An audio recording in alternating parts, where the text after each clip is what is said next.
Well, folks, welcome to one more edition of Politics and Random. Berto Willis, your host. Thank you so kindly for being a part of the show. We are going to have a great show for you today.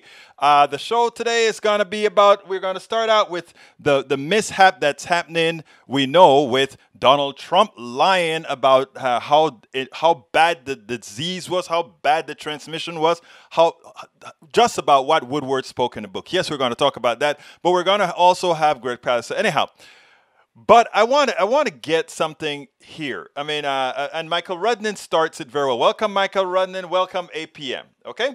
It goes as follows. He says, a question I don't have a good answer for. Why did Bob Woodward wait to release this information? Back in February, there were plenty of questions about how the deadly coronavirus was and how it would be transmitted. What is really all that lethal? You could catch it through the air. Some experts said it probably wasn't airborne. Few seem to have definitive answers, but the nation's most famous celebrity journalist knew, and knew the president did too, but decided not to tell anyone. And nearly 200,000 Americans have died since. This is the story of Bob Woodward, the man who earned fame and fortune uncovering the Watergate scandal, and now the man who decades later was informed by the President of the United States that a pandemic was deadly and airborne, and decided to hold that information for 7 months so he could juice his book sales at a more opportune, closer time. I think that came, I don't know if those are your words or if that came from Jacobin. I think that came from Jacobin. If it's so, anyway. That is so true. And we are going to discuss that. We're going to discuss that very important piece after we show some of these particular videos. But folks, before I get started, I want to ask you all, please go ahead and share this program. Thank you. It's a quote from the article. Share this program right now on your wall, on your Facebook page, on your Twitter, on your Tumblr, everywhere else. It's important that we get this message out. Right now, what's going on is the president is in the midst of a news conference where he's lining up the gazoo. And one of the things that notion that just came from Rudnin out of that article, one of the interesting things about it is, believe it or not, Woodward is being used as the stand post, as the post for Donald Trump, because of that exact reason that Rudnin just pointed out from the Jacobin article. And it's important that we take that into account. It's not only the president that has to be held accountable here. It's all the sycophants and the media included. But we'll take that in a little bit. But we have to include the media as well, because he hit that article hit the money on the head. Anyhow, what is the program about today? We have a very, very, very important program, and let me go ahead and get started by bringing forth the program. Para ver, lo tengo que poner aquí primeramente. Okay, here we go. Title of the show is Trump's Defense of His COVID Failure Slammed. Greg Palast, Voter Suppression, ACL Report. Those are the two things. The Lieutenant Governor of Michigan's Garlin Gilchrist did not mince his words. Neither did Chuck Todd in pointing out Trump's COVID failure. Greg Palast is back. So the four topics, the main topics we're going to cover. At last, Chuck Todd slams Trump enabling Senator Mike Brown, Republican of Indiana. What part of this response is a positive, he asks. And we're going to play that video and explain what that is all about. Michigan Lieutenant Governor decimates the president's defense for COVID response and destruction of the economy. One of the many reasons why single payer matters. For-profit insurers hitting people with illegal bills for COVID-19 tests. A few weeks ago, or a few days ago, I gave you that story about a doctor who went to get a COVID-19 test. And what happened?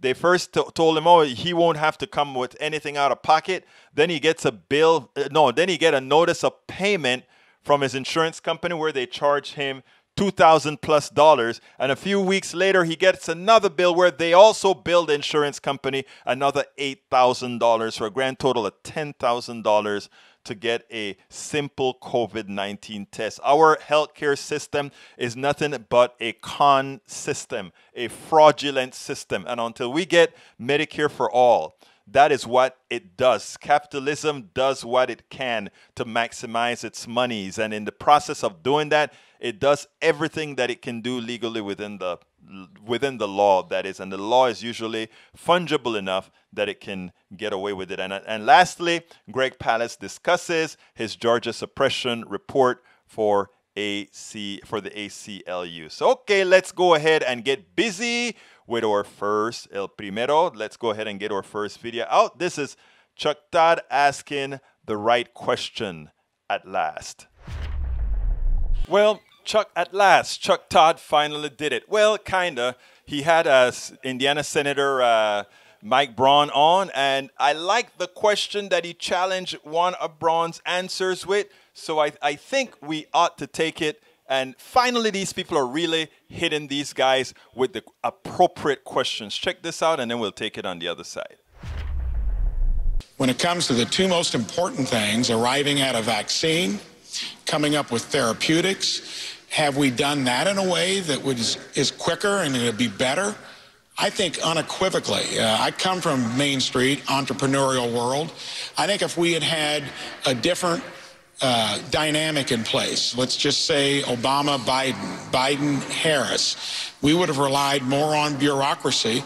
I've always said pay attention to the experts, but don't let them dictate how you navigate through it.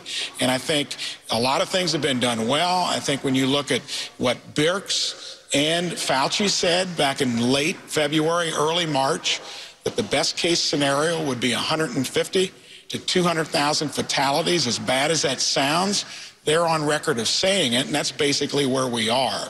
I look at those issues, not what's being interpreted through tabloids, books, because let's face it, there's been a cascade and a litany of that, from the Mueller report to impeachment to COVID and a host of other issues. And you start to lose the marginal benefit or value of whatever that next thing might be.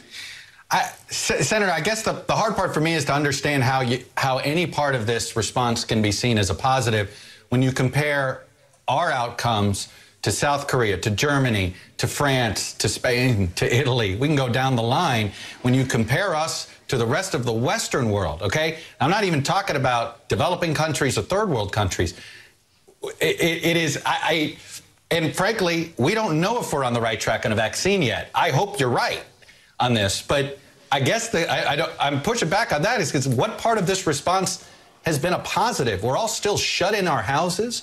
We can't go to sporting events 6 months later. In other countries, you can.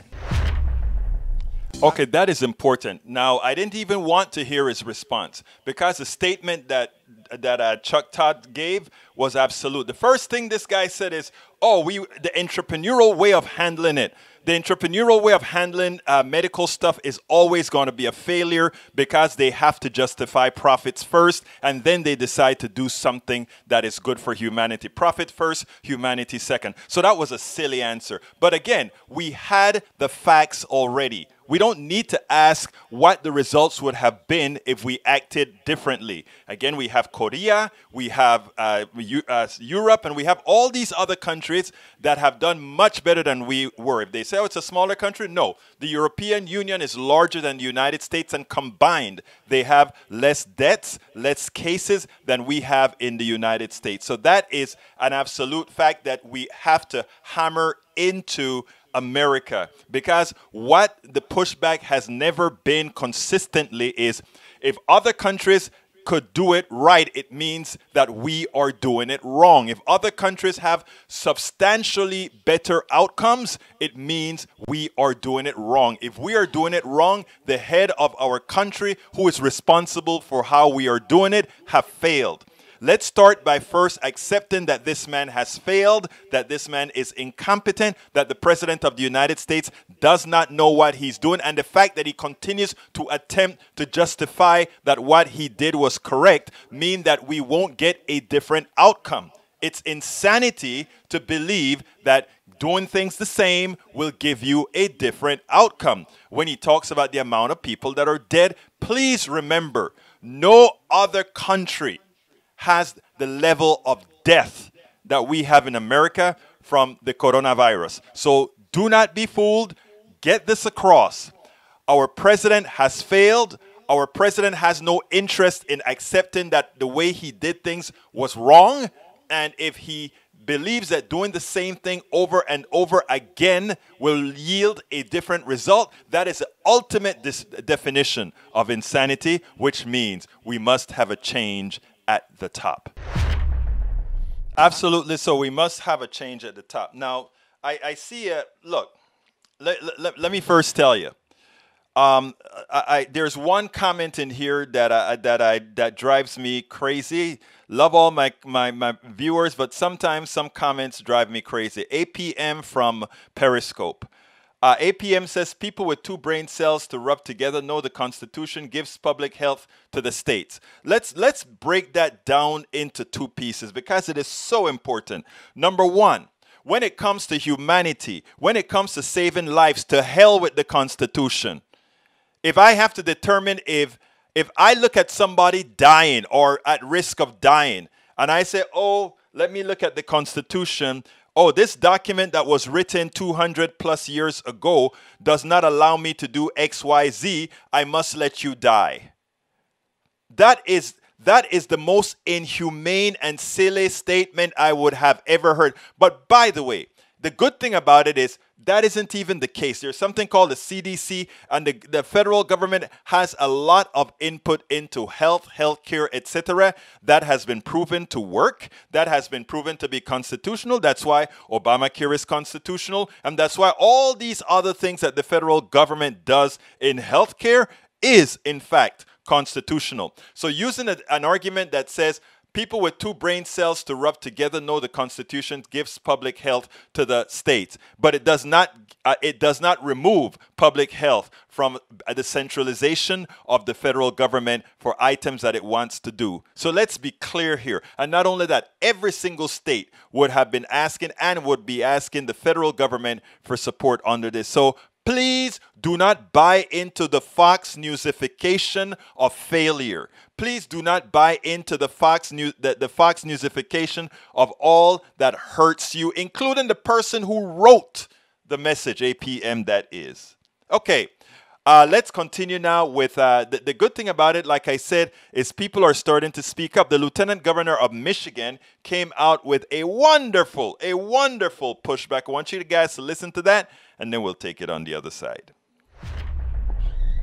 One of the issues that I have is Donald Trump has gotten too much of a pass because we have not been sufficiently passionate with the facts in stating his failure. Well, the Lieutenant Governor from Michigan, his name is Garlin Gilchrist. I love the way he handled it on MSNBC this morning. Let's listen to him and then take it on the other side. Lieutenant Governor, if you had known earlier the information that the president had, the severity of it, that it was airborne, that it was very, very deadly, more serious than the flu, the stuff that he was downplaying in public, but getting the truth in private, if you had had that information and you and Governor Whitmer, what would have you done with Michigan differently?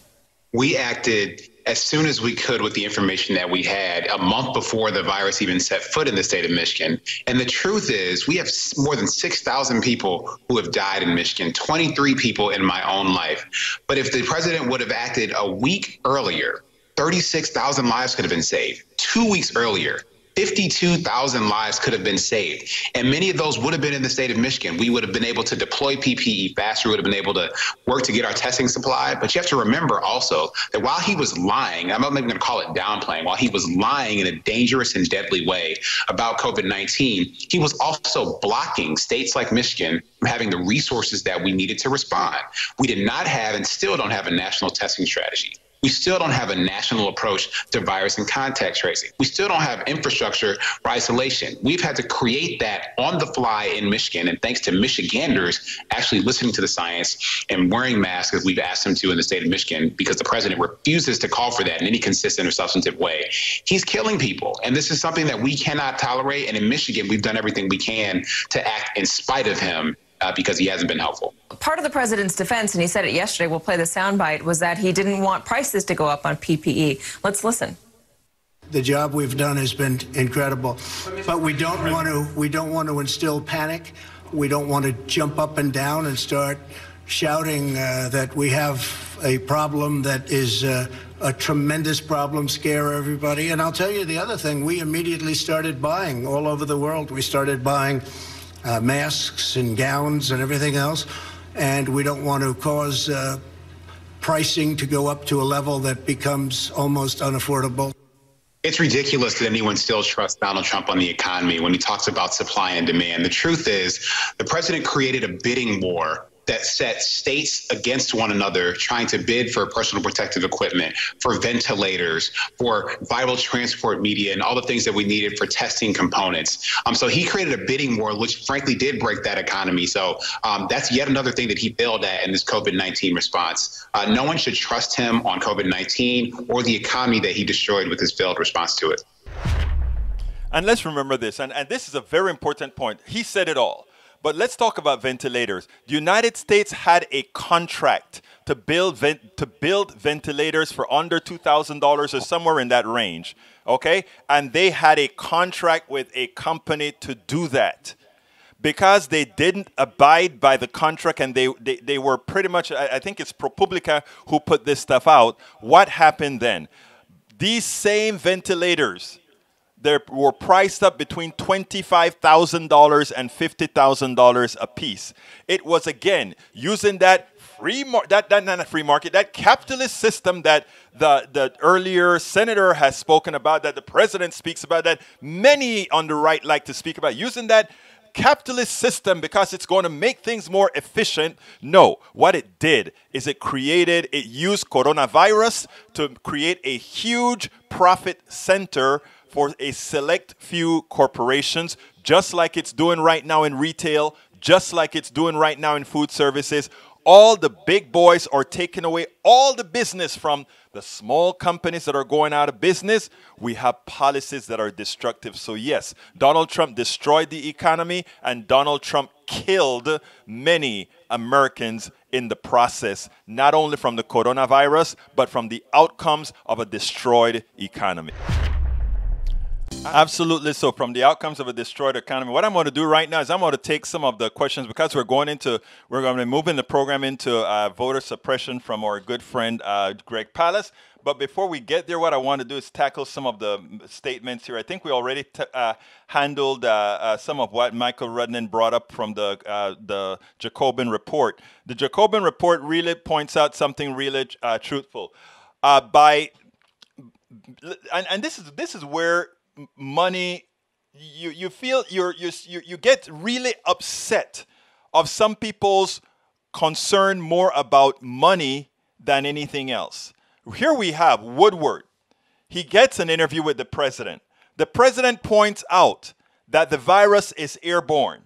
Okay? Now, it's okay for Woodward to hold that information because he has to let the president do his work for a while. Okay?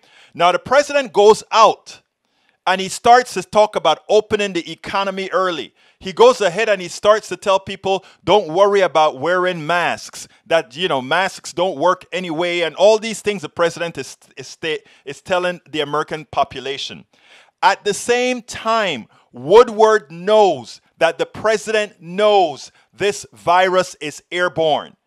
Woodward knows that the president knows. So we have a liar as a president. We know he's a liar. So Woodward knows that.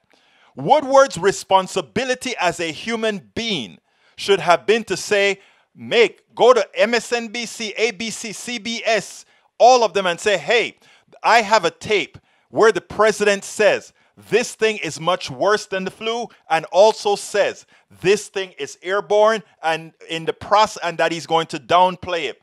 I am telling you this now because I want to save lives. We would have saved over 100,000 lives if he had gone and put that information out, where the president would have had to backtrack because he could no longer kill people with his petulance. He could no longer kill people because he decides he wants things to look as normal as possible to keep the stock market high. So Woodward, I know Woodward is not the president, but Woodward had Woodward is not the president, but he was a journalist who had the information. And the journalism is the fourth estate. It is a responsibility of journalists to go out there and inform the people and tell them the truth so that they can know when they've been had by their politicians. That is the definition of journalism.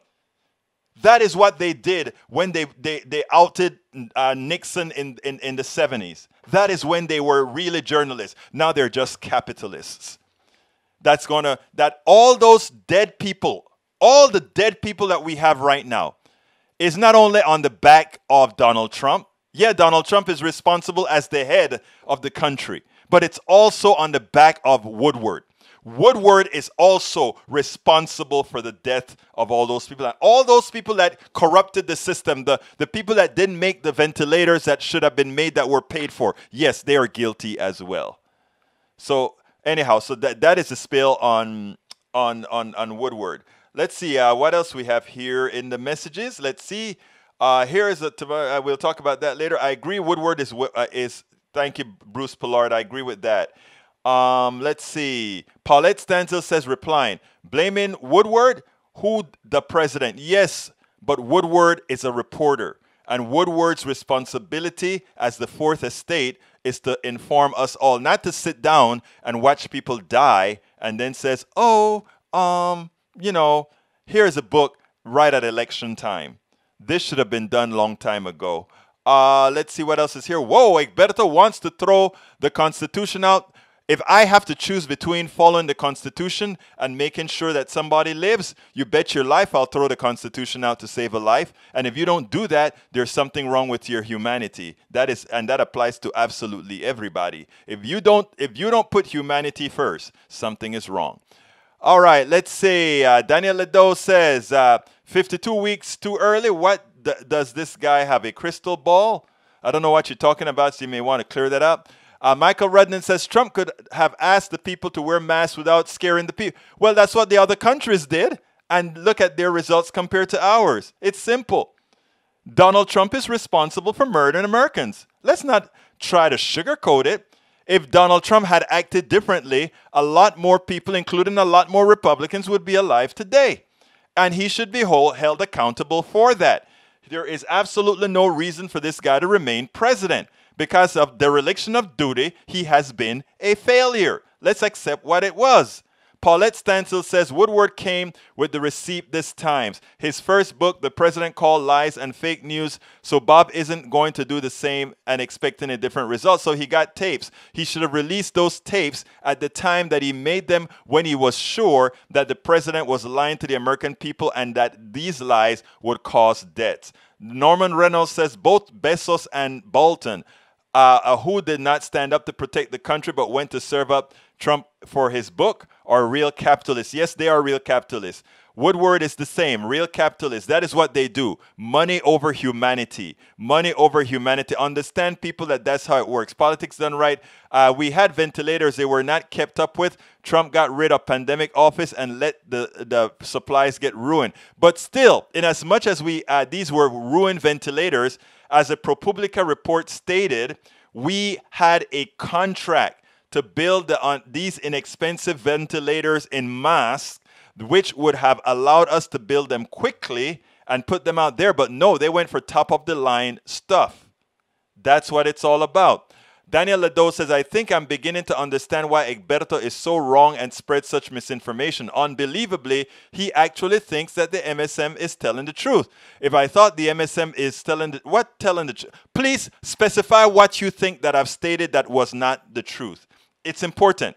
If you're going to make a statement like that, my dear friend, specify what you think is not the truth. Paulette says, don't feed the... Oh, I'm running out of time. Paulette says, don't feed the trolls. If you've noticed influx of negative comments at the top of posts in your newsfeed, Facebook changed its algorithm so the post with the most comments instead of the most likes sits at top. The new Facebook policy is feeding the trolls. There are a couple of things that we can do to help. People need to quit responding to trolls. Then they won't come into the spot. But let me tell you one other thing. I understand all of that, Paulette. You're absolutely right about not feeding the trolls for the Facebook algorithm. But here where we actually speaking, right? Here's the deal.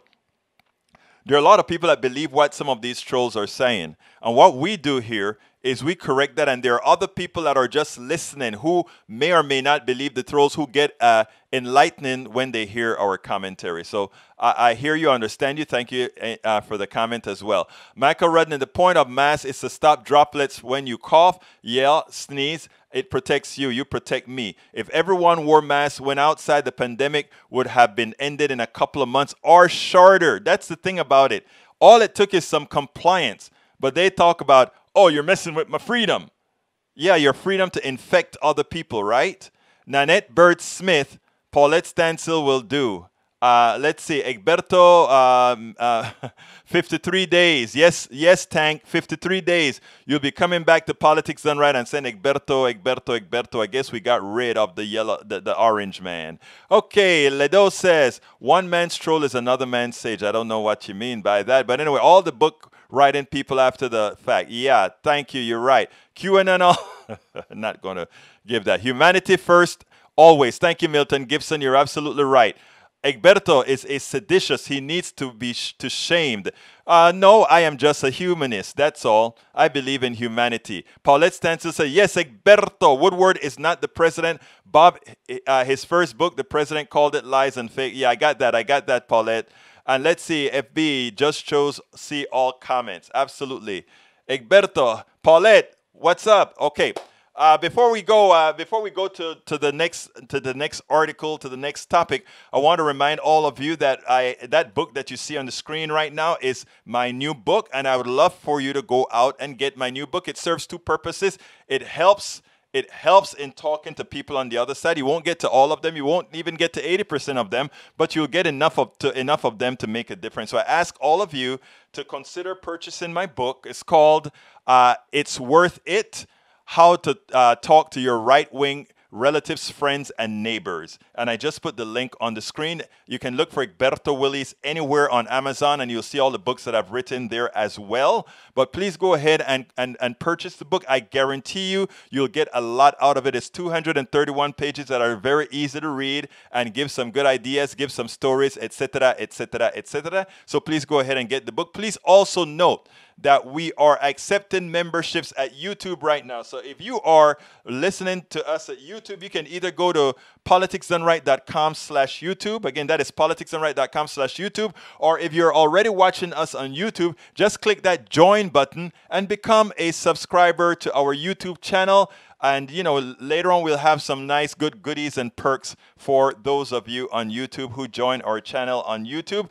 Just last night, it was enabled by good old YouTube for us to do that. But, of course, I'd like you, those of you who want to really support progressive media, please consider supporting us at our Patreon. That is politicsdoneright.com/Patreon. That is politicsdoneright.com/PATREON. That way we can continue to do what we have to do to make sure the message gets out, so that all the lies that the president is telling, all the lies that the president's sycophants are telling, all the lies that the president's enablers are telling, we can mitigate it to make sure that people are informed and able to make an intelligent vote in November. Likewise, you can provide us support at politicsdoneright.com/PayPal. Again, that is politicsdoneright.com/PayPal. Shop at our store at politicsdoneright.com/store. politicsdoneright.com/store, where you can get things like our, guess what,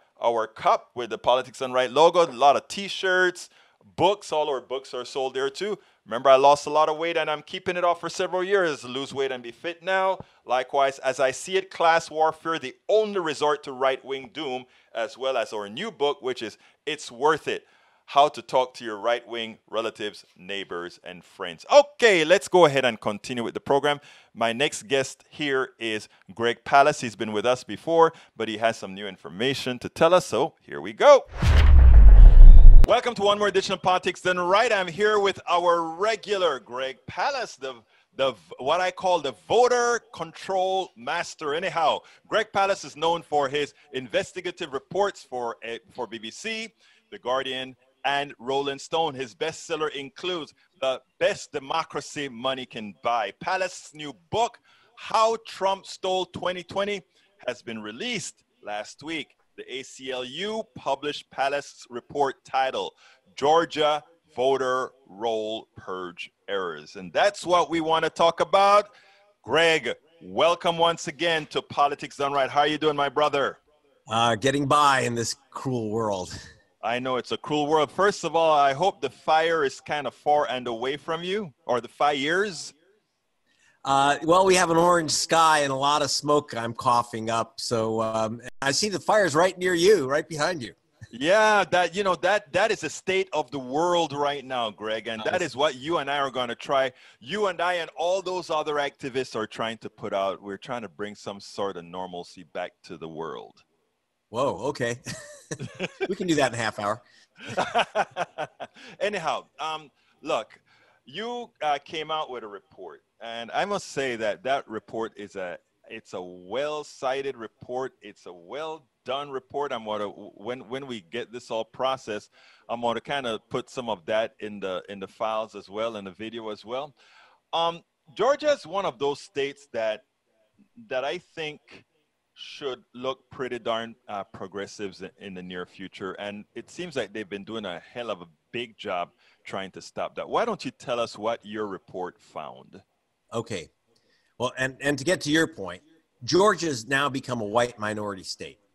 There's no reason why the Republicans should be in control except through, attacks on voters of color and young voters. That's what's going on.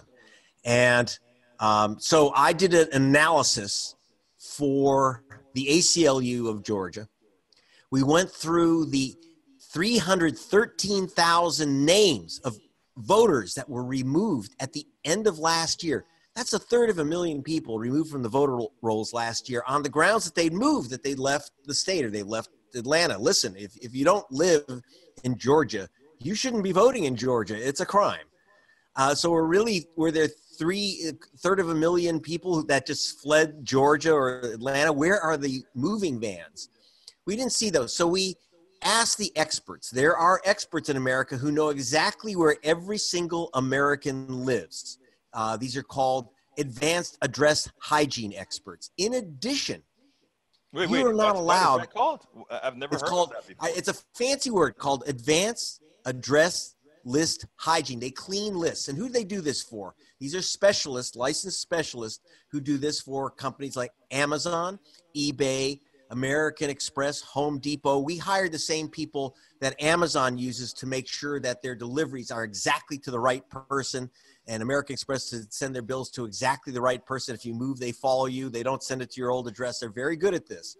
And in addition, you can't use and in addition, in order to remove someone from a voter roll under federal law, you have to use a licensee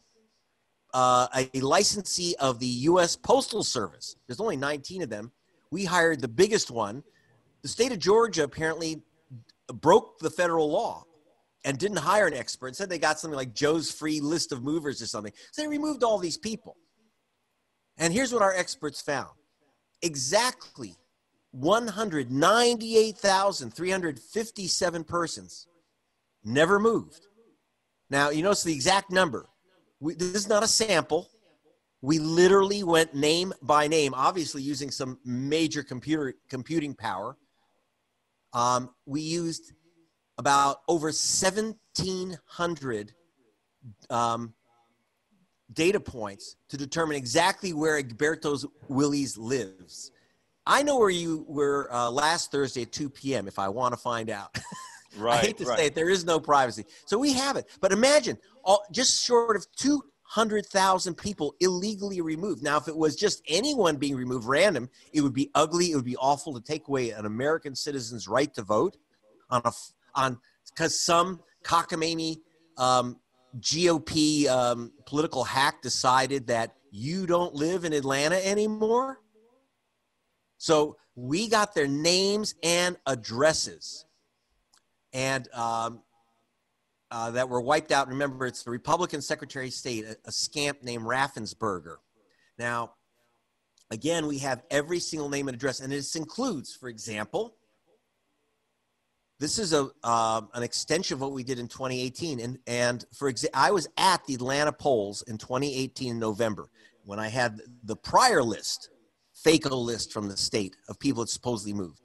One person after another, a great radio personality in Atlanta, I was with him, Raheem Shabazz. He went in to vote. They said, well, you moved. You can't vote here anymore. He says, what? And then Jasmine Bakhtiar, Ashley Smith, who is Latina African-American, thrown out of the polling station. And finally, another person thrown out. I was there. A woman was in tears. I said, what's going on? We have this on camera. Go to gregpalast.com. You can see it.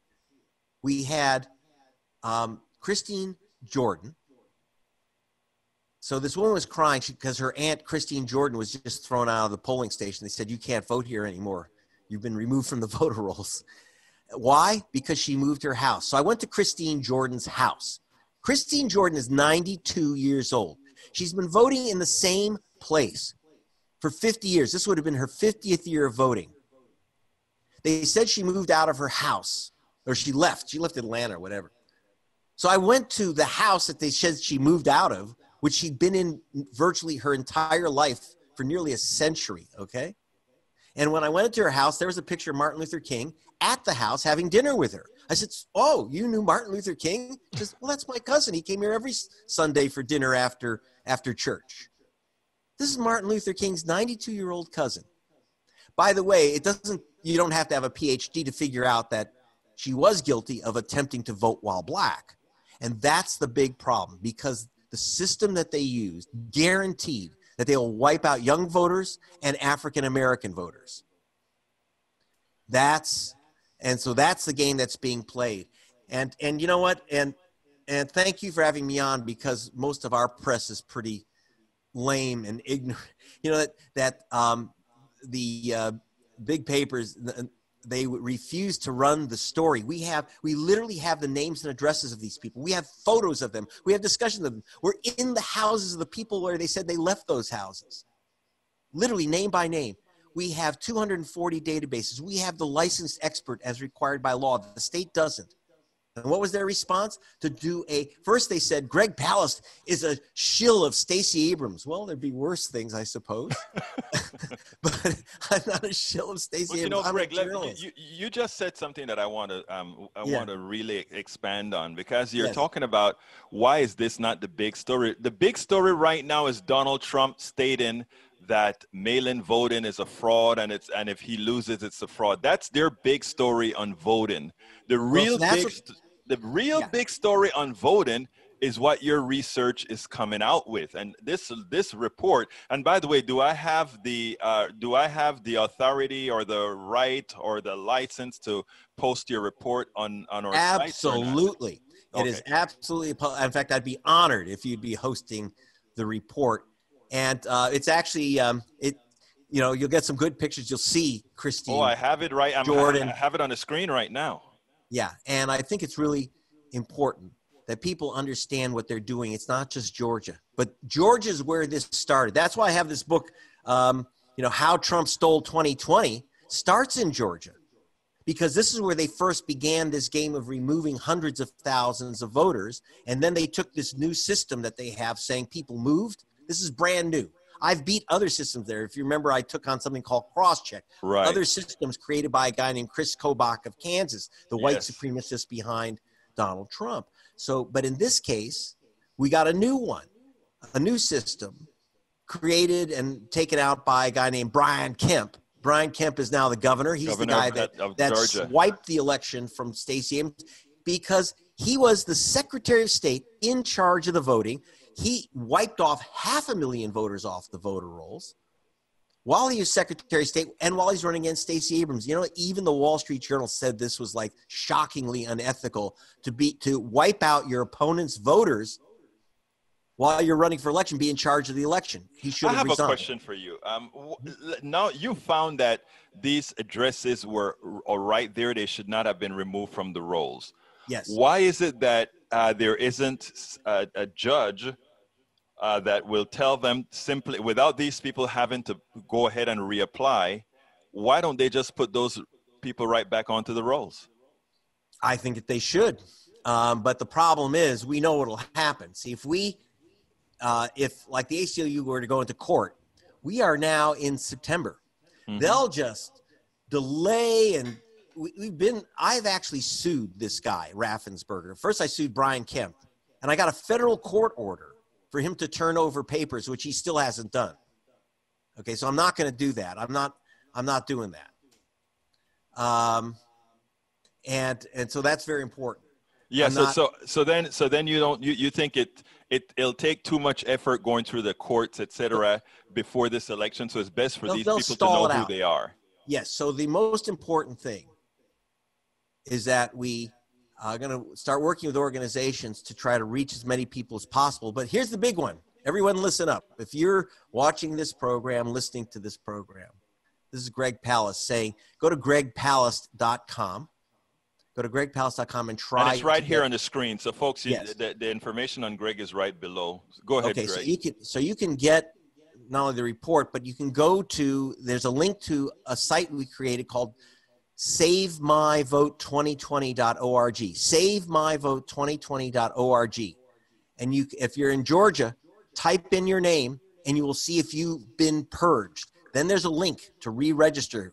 And you got to do it right away. Don't mess around. Do it right away. You can do this online. We need to repeat that, Greg. We need to repeat that. Folks that are in Georgia, where do they go again? They can go to either gregpalast.com and get a link, or go to SaveMyVote2020.org. SaveMyVote2020.org, or just to gregpalast.com. And then you could see if you've been purged. You're one of the third of a million. And by the way, everyone that I ran into at the polling station who was purged was shocked. And like Raheem Shabazz, I had a list up before. That's how he found out he was purged. We had Dewan Mitchell, who had just come back, an Iraq war veteran. He comes back from Iraq, and they removed him from the voter rolls. We got him back on in time. Now, but Raheem didn't know, missed his deadline by a day. So they gave him what's called a provisional ballot. You'll love this. So the federal law requires that if you're illegally or wrongly removed from the voter rolls, or they do something to challenge your vote, they don't like your ID or something, they have to give you something called a provisional ballot. That's under federal law. You have to get one. But guess what? Federal law doesn't require the ballot be counted. So in Georgia, they just throw the ballots away. So you fill it out. You think you voted. It's like a placebo. You think you voted, but you haven't. So it's a placebo ballot, and you throw it away. Now, the thing is, who gets these ballots? And again, it's overwhelmingly young African-American and Hispanic voters are on this list. Hispanic voters are according to MIT and Caltech study. If you're Hispanic, the chance is 300% more likely you'll be shoved to a provisional ballot, which won't get counted as a white person. If you're African American, it's about 270% higher than a white person to get one of these placebo ballots. Now, understand, some placebo ballots get counted. 2.5 million ballots in 2016 were provisional. 2.5 million ballots. But they threw out 935,000. That's almost 1 million ballots were thrown out, overwhelmingly ballots by young people and voters of color. And if you're young and a voter of color, it's about 1,200% higher if you're young and a voter of color than an old white person getting one of these ballots. So, excuse me. And the whole system, now again, we're going after Georgia, but if you go to SaveMyVote2020.org, it has other states which we're going to be putting up quite soon. Michigan, Florida. We're trying to get Ohio. And so you're doing, I imagine you're starting out with the contested states right now. Yes, well, mainly because in the contested states is where the GOP has been working like maniacs in Wisconsin to purge voters because they can't win. Look, I'm not partisan. You know, to be honest, if people want to vote in Donald Trump, democracy has its strange effects. That's what democracy is all about. I'm willing to accept the results of democracy. But I wrote a book called How Trump Stole 2020 because they've already stolen it. We can steal it back. It's a warning, not a prediction. Again, a warning, not a prediction, how Trump stole 2020. There you go. I'm going to advertise. Well, you know the link is going to every time I do a blog post with you, I have the link with one of your books, so I guarantee it's going to be there. That's the one we need right now. How Trump Stole 2020. You'll enjoy it as a comic book, 48-page comic book in the middle. The destruction of America. That was kind of funny. That was kind of funny that I guess you had a subject that was so difficult or subject that was so depressing. You needed to give some humor in the middle, huh? Well, here's the thing. I want people to read the book. There's great people out there writing on this topic, like the new Jim Crow, et cetera. But it's pretty grim and difficult to get through those books. So yes. I literally wanted to make something that was deep investigative reporting, but done in an entertaining manner. The whole book is done in an entertaining manner. And then in the middle of it, 48-page comic book by Ted Rall, because I want you to get it. I want you to understand it. And I also don't want anyone to despair, because you know what? They can't steal all the votes all the time. And you can steal back the election. That is, we can bust the burglary. And again, it's not whether you're for or against Donald Trump. It's not right or left. It's right and wrong. Right. That's what it's about. What I like about the book is that, again, the title shocks you, and then as soon as you're done reading it, you get the hope that you need to go out there and get something done. Yes, and in fact, one of the important parts of the book is what I call the ballot condom at the end. It's not something you slip over your ballot, Egberto. It's something you read the 7 steps to protect your vote. And by the way, for everyone, while I want people to go, especially if you're in Georgia right now, go to SaveMyVote2020.org. But everyone must check their registration. And right now, while we're talking, you can multitask unless you're driving while listening. Please go to your, board, it's smoke here. It's no joke. I know, board of election. Go to your Secretary of State in any state, or your Board of Elections, County Board of Elections. Every single state allows you to check your registration online, except for South Dakota, where they don't bother with registration because it's really not needed. But you can check your registration online. Now, I can't tell you how many votes of people we've saved by telling people check your registration. I did, and I'm in, hip, cool California, and I looked up Greg Palast and said no such record, no voter. So I re-registered right there online. Voting online may not be a good idea, but registering online is a terrific idea, because if you filled out one of those yellow pieces of paper at a DMV, at a motor vehicle office, there's up to 40% chance it never got entered into the records. The transfer, it just does. People get shafted out of their registrations all the time. And of course, you're being flushed. Like I said, it's 1/3 people in Georgia, but 500,000 people in Ohio. They're threatening in Wisconsin to remove 153,000 voters. I should say, in the state of Wisconsin, there is Scott Walker was thrown out of office by the voters. By the way, that gives you some hope, because Wisconsin had as you'll read in How Trump Stole 2020, Wisconsin had some of the absolute worst Jim Crow taxes. This is Wisconsin. These cheese eaters. It's not, it's right. Like, you think, I know. It's not the deep South here, but actually they had terrible laws, because the only way that the GOP can take control of a progressive state like Wisconsin. And and that's why the elections that are done statewide can go to let's say progressives, while the elections that are in gerrymandered districts somehow give the state legislature a right-wing bias. Well, that's what happens in Wisconsin. In Wisconsin, you have if you added up all the Democratic votes for the state legislature in Wisconsin, the Democrats overwhelm the Republicans in Wisconsin. This is one of the most progressive states in the nation. Madison, Wisconsin, Milwaukee. Mm-hmm. But they gerrymandered the state legislative line, so the GOP has control. And again, if the GOP wins, if the Republicans win, they were chosen by the voters, I have no problem. But they chose. Exactly. You shouldn't have the politicians choosing the voters. The voters should choose the political leaders. But in Wisconsin, the the politicians drew lines that basically wiped out voters' rights. So they have a GOP legislature. But nevertheless, when you had a statewide vote for governor, Scott Walker was thrown out on his keister. They replaced him with Tony Evers and a guy that I flew and met with, who's a lieutenant governor, a young African-American lieutenant governor who is very concerned about voting rights. But he's very vocal as well, Greg. That's a good thing about it. He's very vocal, so people are listening. Yes. But Greg, let me tell you, we are 50-something days away from the election. Yes. You, like I said, you are the voter. You're the voting master in this country right now. You're the one that's put in the most effort, along with the people that you represent, into this voting thing. So I'm going to want you on again. I think you have to register within 30 days of the election. Every state is different, but it's almost all states. Most states have a 30-day requirement. That means like about October 4th or 5th. That's it for most states. But, so I'm going to want you. Don't wait. I know you. But that's why I'm about to say what I'm going to say now. I'm going to want you again in about 14 days.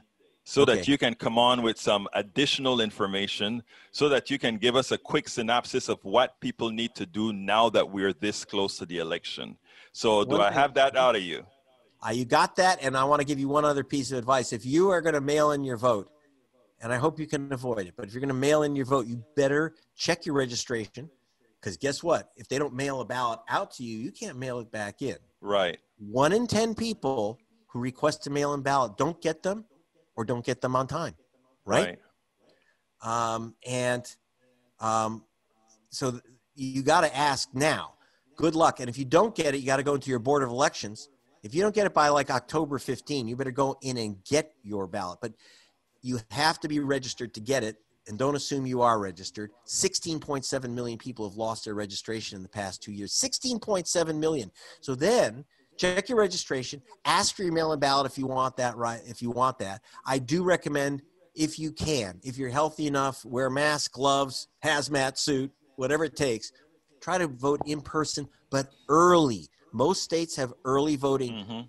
You know, and if you go midweek, there's no lines. Then if you wait till election day, that Tuesday, too late. Yeah, you're going to be in line 4, 5, 6 hours. I kid you not. This is no joke. This is what we saw in Milwaukee, and I'll tell you why, and what we saw in Atlanta, Milwaukee, Louisville. How does that happen? The answer is people don't get their mail-in ballots because they've been purged off the voter rolls and don't know it, so they don't know why they didn't get their ballot.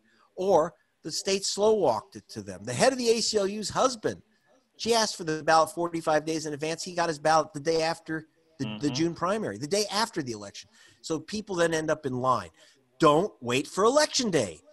It's election month, guys. In fact, the election's starting now. Some states you can already mail it in. Yeah. And of course, in Texas, you've got some horrendous problems on how to vote. It's also very difficult to vote by mail. I want to warn people, please. You know, you think, mail-in voting, real simple. Just pick and lick. Pick a candidate, lick a stamp. No. You got to make sure that you make no mistakes, because about 1 in 8.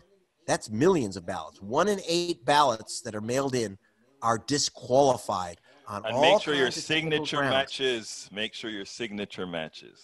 If your signature has to match exactly the one you used to register, and if you don't remember, you better re-register. Right. Okay, so that they have your current signature. If you've moved now under federal law, you can't lose your vote if you move next door or in your neighborhood, and usually in your county. But you're insane if you don't re-register, even if you've moved within your building. You'll never get that mail-in ballot if you've moved an inch.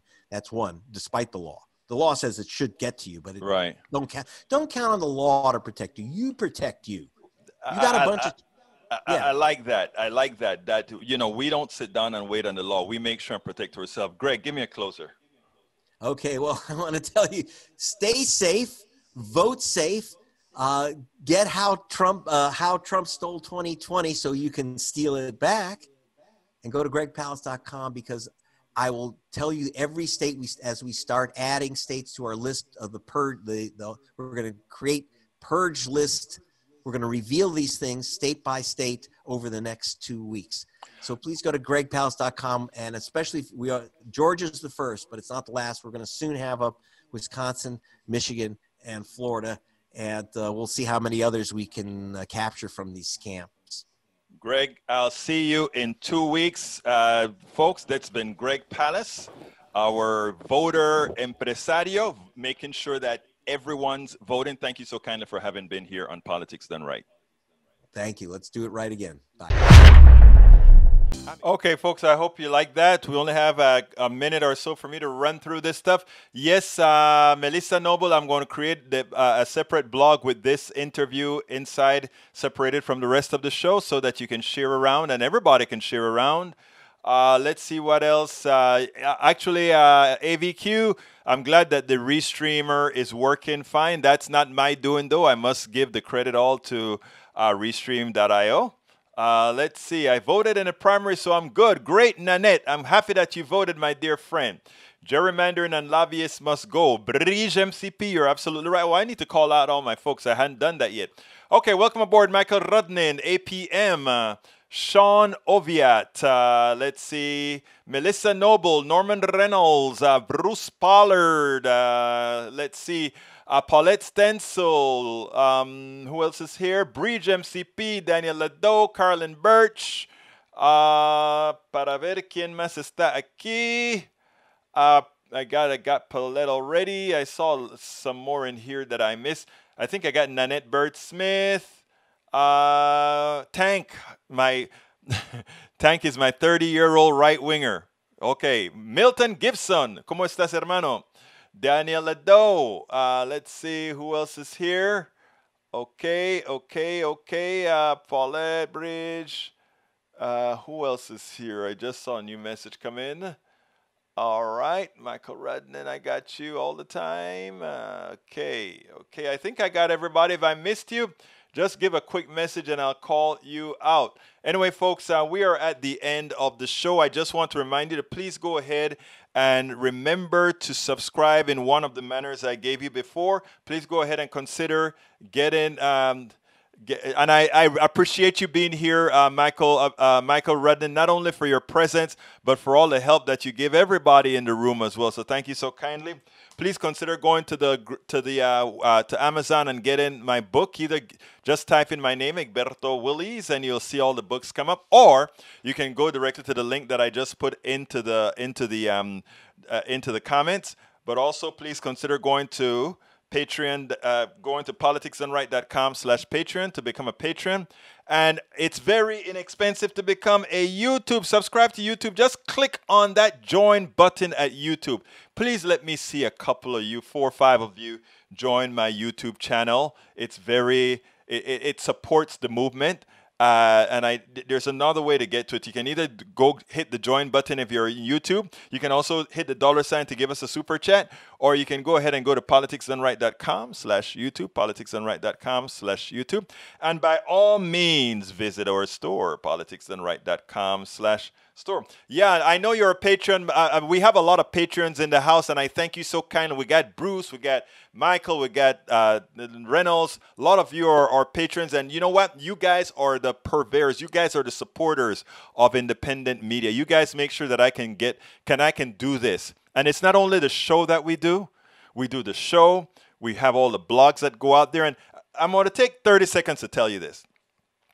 The reason I write a whole lot of stuff all during the day, the reason I put out things after things, right, is that the right has a whole lot of people that they pay to put out information so that it overwhelms the search engines, so that if somebody's looking for intelligent information and they do their scan in there, that you get a preponderance of right-wing stuff. We have to get a lot of people, progressive folks, to do the same. Now, we can't afford to do what they do, right? But here's what we can do. We can promote those of us who have the will to go out there and put it out. Yeah, I mean, with the super chat, a lot of the super chat goes to YouTube, but most of it comes to us. But the best deal is to go ahead and subscribe to our channel. I prefer that over super chats. And they just started that with us. But anyhow, folks, we got to get out of here. My name is Egberto Willies. This is Politics Done Right. You know how I end this baby. I am what? Out! I'm Egberto Willies, host of Politics Done Right, an independent news program. I post several news videos of interest every day. I ask you so kindly to subscribe to my channel, and please leave me some comments. Thank you very much.